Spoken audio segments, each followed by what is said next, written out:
એવો ખટકો રાખીને ટેશન હટાવે.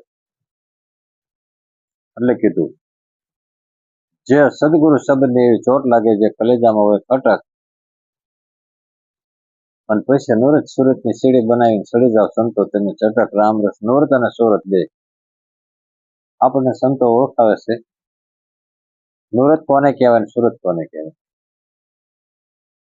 એટલે આપ તો બધા ઓળખતી જ છીએ નુરત સુરત ખબર જ છે બધાને, જાણો છો ને બધા, તમે જાણો છો નુરત ને સુરત. આપણે વાતો નાખી છે પણ કદાચ પડખે એમના પડી રહેતો હોય ગાડી હેલી જતી હોય, સમજાતું હોય તો વાંધો ન આવે, પણ ન સમજાતું હોય તો તમે બોલ, તમે કઈ પ્રશ્ન કરો નહીં. અને મને એમ થાય કે આ બરોબર દૂધ દોણામાં જાય છે પણ દૂધ કદાચ બહાર જતું હોય, સમજાતું ન હોય તો પડખે થઈને શબ્દ હાલ્યો જતો હોય. આપણને સંતો એમ કીધું નુરત સુરતની સીડી સડક પકડ લ્યો. સીડી એટલે નિહણી, અને સડી જાઓ તમે સંતો ઉપદેશમાં. આપણને ગુરુ મહારાજે બતાવ્યો કયો દેશ? બધાથી ઉપર છે દેશ, એનો ઉપદેશ કહેવાય. એક જ પાણી એક જ પથરા એક નાવન કારા, એક મુહૂર્ત મેં એસી દેખી જેના રામ ને કૃષ્ણ દેખ ઉજારા, ઘર મેં મત ભૂલો તમે પ્રેમથી જોઈ લો. એવો ઉપદેશ સંધાયથી ઉપદેશ. જે રામ ને કૃષ્ણ જેનું સેવન કરી રહ્યા છે, રામ ને કૃષ્ણ જેનું યાદ કરી રહ્યા છે, એવું કોણ છે આગળ એમ, એને આપણે ઓળખવાનું છે. રામ ને કૃષ્ણ બધા ઓળખી છે પણ એને ઓળખ્યા પાર આવે એવું નથી. એની આગળ કોણ છે એને પકડો. કારણ કે રામની આગળ એના ગુરુ હતા, કૃષ્ણની આગળ એના ગુરુ હતા, અને આપણે એની હેઠે પગથિયે ઉભા ગોતવી છે. પૂંજારીને પકડો ને ઠાકરને નો પરમાત્મા નો પકડો તો અટપટું થાય. પૂંજારી કોઈ દી તમને પરખે ન લે. જો પરમાત્માને આપણે પકડ્યો હોય તો ચડતા એ બેઠા અહીંયા તમારો નંબર આવે ને દેવાનો, પરખે બેહારે નહીં આપણને. આમ તો કોઈ બોલાવે નહીં, બેહારે નહીં, પણ એવડા લોકો દે. એટલે કીધું ઉપદેશમાં આપણે સીડી બનાવીને સડી જાઓ. સીડી એટલે શું પકડવી તો તે સડવી. આપણે નૃત્યથી નિરીખ્યો અને સુરતેથી મેં પરીખ્યો એમ કીધું છે. એટલે નુરત સુરતની સીડી બનાવી. સીડી એટલે નિહાણી, દાદરો ઉપર ચડવાની. પણ શબ્દને તમે પકડો જ નહીં તો શબ્દ બસ ઘોડે આવે ને એનું કાર્ય કરીને પાછું વયો જાય ને આપણે એને બેઠા હોય ટેશનમાં. તો શબ્દને પકડો તો શબ્દ એના દેશમાં લઈ જાય. શબ્દ કયા દેશમાં આવે છે? અમર લોકમાં આવે છે. કેવા લોકમાં છે? શબ્દ બ્રહ્મ છે, ભ્રમ નહીં. એટલે બ્રહ્મ તો અમર લોકમાં જ આવે. શબ્દ અમર છે, કોઈ મરે નહીં.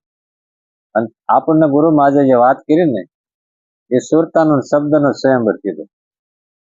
એટલે જો શબ્દને આપણે ન પકડવી, માનો કે એક દીકરીને આપણે લગ્ન કરવા હોય અને એનો પતિ આવે અને એના પતિની હારે ન હાલે તો એનું ઘીરે ન જોઈએ, તો એના માતા પિતાના ઘીરે. છોડી પિયરિયું જાવું સાસરીએ એમાં શરમ મને ત્યાંની, મને બોલાવે સદગુરુ જ્ઞાની. આપણે પિયર છોડવી જ નહીં તો સાસરે કેમ પહોંચવી? બધું જે પેલા કરતા એનું ચાલુ હોય તો ઓલો ઘરે કેમ જાય? એ ઘરે જવું હોય તો પેલો પગથિયા છોડવા પડે ને. આપણે બધાને એક રીત કે તમે બે પગથિયા પગ મૂકી દીધો, પગ તો બે જ છે. હવે ત્રીજા પગથિયા પગ દેવો હોય તો એક પગથિયું છોડી દેવું પડશે. અને બે પગથિયા ઉભા રહ્યો તો આપણે વેગા ઉડાન ચાલુ નથી તો આપણે ઉભા છીએ. ચાલતા હોય ને એક પગથિયું પકડે ને એક છૂટી જાય, એક પકડે ને એક છૂટી જાય, એક પકડે ને એક છૂટી જાય, તો જે દેશમાં જાવ એ દેશમાં જાય ને. આપણને એક રીતે એવી સમજાય સંતો કે જે સમજવાનું છે એક પકડ થાય. બાળક હાલતું ન હોય, ઘડેક ઉભું થાય ને પડે જાય, ઉભું થાય ને પડે જાય, એટલે માં આમ વિચાર કરે કે આમ તો મારું બાળક કેમ હાલી શકે? એને કંઈક આધારની જરૂર છે. આધાર એને હાલી નથી શકતું. એટલે ઓલા 3 પૈડા વાળી સળણ ગાડી આવે. કેટલા વાળી? એ સળણ ગાડી આપણને પકડાવે કે બાળક હાટું પાળેથી ગાડી લેતા આવજો. આ ગાડી પકડે ને એટલે બાળક હાલી શકે, પડવાની બીક મટી જાય. પછી એને ચલણ ગાડી પકડાઈ દીધી. એટલે ઓલો જરીક પગ બદલા તો ઓલો દડે ને વાય બીજો પગ બદલા, દડે ને બીજો પગ બદલા, એમ કરતા કરતા હાલવાનું ચાલુ થઈ ગયું. પણ ઓલું પકડ્યું તો સૂચ્યું નહીં. 80 વર્ષનો થયો તો ગામમાં સળણ ગાડી લઈને રાખ્યું. પગથિયાના ઉપકાર છે પણ પછી છોડી દેવું પડે. જેને પકડ્યું છે એ છૂટી જવું પડે. રોટલો આમ નાખ્યો એ બરોબર છે પણ તો તમારે રોટલાને ફેરવી નાખવો પડે, એનો રોટલી બળે જાય. એમ જીવન 9 મહિના ઊંધું રહે એનો અર્થ એવો ને કાયમ ઊંધું ધારવું પડે. એને હવે હમું થાવે ને રીત કરી સંતોએ. સંતો સિવાય આપણને હમા કોણ કરે? જે બાળકને માં હમું કરે એમ સંતો આપણને હમા કરે. ઈ પાસે જઈને આપણે એમ હોતે કેનું, હે ગુરુ મહારાજ અમને ક્ષમા કરો, ક્ષમા કરો. ક્ષમાનો અર્થ એવો થાય કે અમે ઊંધા છીએ, અમને હમા કરો. બધા હાલે છે એમ અમે હાલવી છે, અમને અનુભવ નથી. અટકળ ઉપર હાલતા થઈ ગયા છે. કિનકો દેશ આવ્યો ક્યાંના એમ શિવ પરવાસી, શું લેવા આવ્યા છીએ, હવે પછી ક્યાં જઈશું એ જો નક્કી નથી થતું. એટલે આ કાયા મેં પ્રગટ ગંગા, સીધ ચાલો પગપાળા. નદીએ નાવા જાય છે, અહીં પડખે ભાલી જાય. આ કાયા મેં પ્રગટ ગંગા, સીધ ચાલો પગપાળા.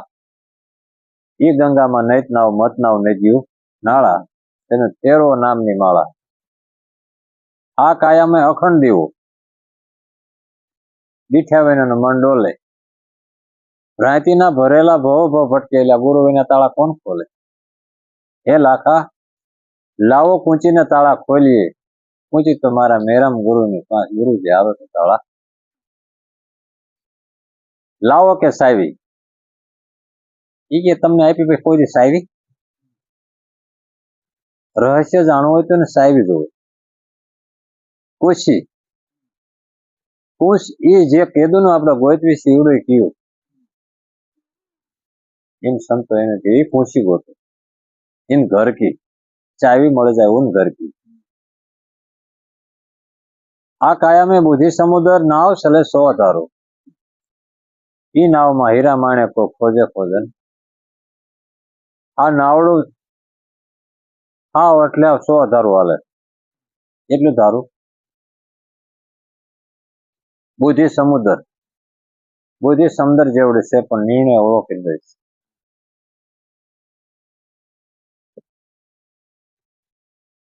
શબ્દને થોડો થોડો અનુભવ કરવાનો. તમે સુરતને ઓળખો છો, તમે નુરતને ઓળખો છો, તમે સૂક્ષ્મણાને ઓળખો છો, તમે આ ઈંગલા પિંગલાને ઓળખો છો. આવડા બધા કીધું એવું કે છે, ઈંગલા પિંગલાનો માર્ગ મેકીને મેં તો સૂક્ષ્મના માર્ગે જવાની મને બોલાવે સદગુરુ જ્ઞાની. હું તો આચાલી ભરવાને પાણી મને બોલાવે સદગુરુ જ્ઞાની. હવે તો પીયું વિના મારે ઘડી કઈ નું હાલે. એટલે ઘડી કઈ નું હાલે તમારે? કે ના હવે તો મારે ઘડી કઈ નું હાલે, મારી વીતી જાય છે જોવાય નહીં. આનો શું ભરોસો?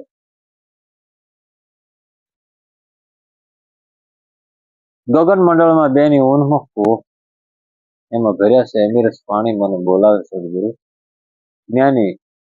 એક સંતો એવું કીધું કે ભજન થાય તા નિંદ્રા આવે, પર નિંદા લાગે પેરી. મિથ્યા સુખમાં મેં આનંદ વર્તો કુટિલ કબૂતી મારી. અપરંપાર તો અવગુણ મોરાન માફ કરજો મોરારી. જ્ઞાન ધ્યાન તો જાણો ને અધર્મ નો અધિકારી. પાપી પૂરો ને જૂઠા બોલો ને બહુ નિરખું પર નારી. અપરંપાર અવગુણ મોરાને માફ કરો મોરારી. સાધુ દુભ્યા ભક્ત દુભ્યા બહુ, ભક્ત દુભ્યા બહુ ભારી. માત પિતા દોનો ને દુભ્યા, ગરીબો ને દીધી ગાળી. એ શું કૂતરાને હાલતા હાલતા બડો મારતો જાય. સિંહ બડો મારવા જાય તો ખાય ખબર પડે ને, પેલો ભાજી નો કરી જાય. પણ ગરીબ ને જઈને ગાળ દઈને વિયો હોય, ના નો કહેવાય એવું એને નો. માત પિતા દોનો ને દુભ્યા, ગરીબો ને દીધી ગાળી. અપરંપાર તો અવગુણ મોરાને માફ કરજો. સંસાર સાગર મહાજળ ભર્યો અને ભર્યો છે બહુ ભારી. તુલસીદાસ ગરીબની વિનંતી અબ તો લેજો તારી. અપરંપાર અવગુણ મોરાને માફ કરજો મોરારી. આ સંતો આપણને સમજાવે સત્સંગ જ્યાં જ્યાં સમજવાની રીત આવે ત્યાં હકીકત ખોટું કે થાય, અને જ્યાં ન સાંભળવાનું હોય એ તરત સાંભળવાની મજા આવે. એટલે થોડોક આ સંતોનો એવો અનુભવ થયો હોય છે. હા, એટલે સંતોએ કીધું હું ઘર કી કોઈ શાન બતાવો, બ્રહ્મ ક્યાંથી આયા. કાયા છોડીને ચલે હંસા, કહો જીવ ક્યાં સમાયા. આવડા બધા જાતા ક્યાં જાતા? એક એવો પ્રશ્ન થયો કે આ બધા ક્યાં જાતા? કંઈક એવું રીત તો હોય ને. એક ભગત એમ કહેતા કે આ 4 યુગની લકડી જલાય ધુઆ ક્યાં હમાણા? આ ધુવાડો બધો ક્યાં જતો હોય? ગોટા ને ગોટા જંગલ હળગતા હોય જાય એમ કઈક રીત સમજવી. સંતો આપણને સમજવા કીધું, થોડુંક કોશિશ કરવાની.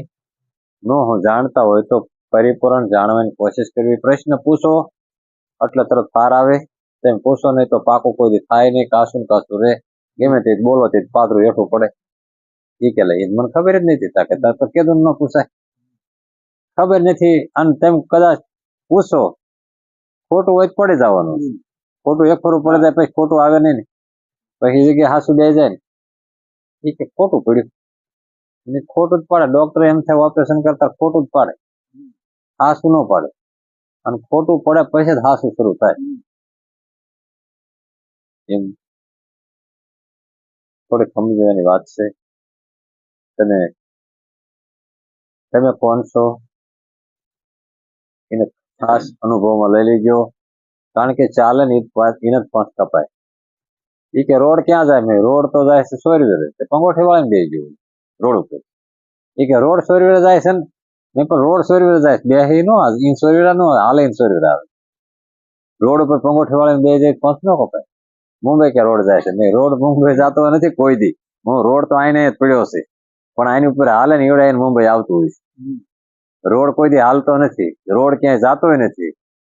અને સોરવીરા કોઈ દી જાય? એ કે સોરવીરા ગયું ભડલા આવ્યું. સોરવીરા એમનામ જ છે ને ભડલા એમનામ જ છે. એક જાતું નથી આવતું નથી. આ ગાડીઓ જાય છે ને આવે છે ઉપર, એ એમનામ જ છે.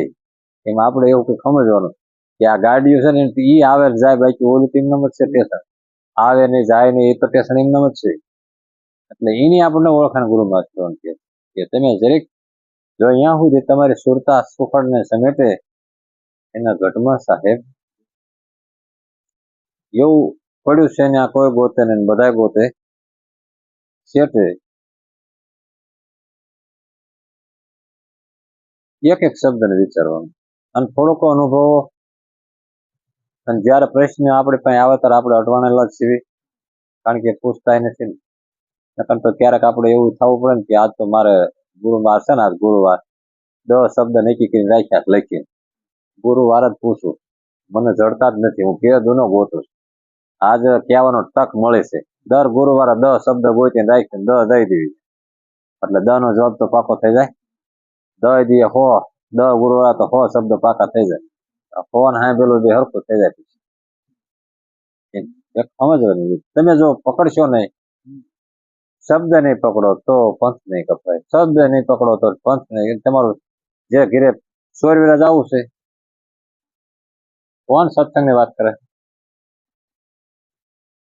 કહેવાય જન્મે મરે માયા કહેવાય.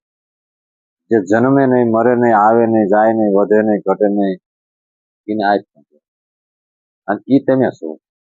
એ તમને ગુરુમાં જે પેકું ઓળખાયેલું. પણ અહીંયા શું છે, તમે જે કાર્યમાં કેન્દ્રિત કરો ને એવું ફળ બને. બસ એ નકો ઓલાણ કાઢે જ નહીં. એ તો એમને છે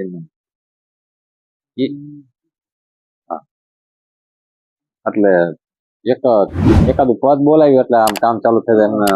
એમાં લગભગ વાત એમ કરતા પદ એકાદું બોલવી તો ઊંઘ નો આવે. બોલો સદગુરુ મહારાજ.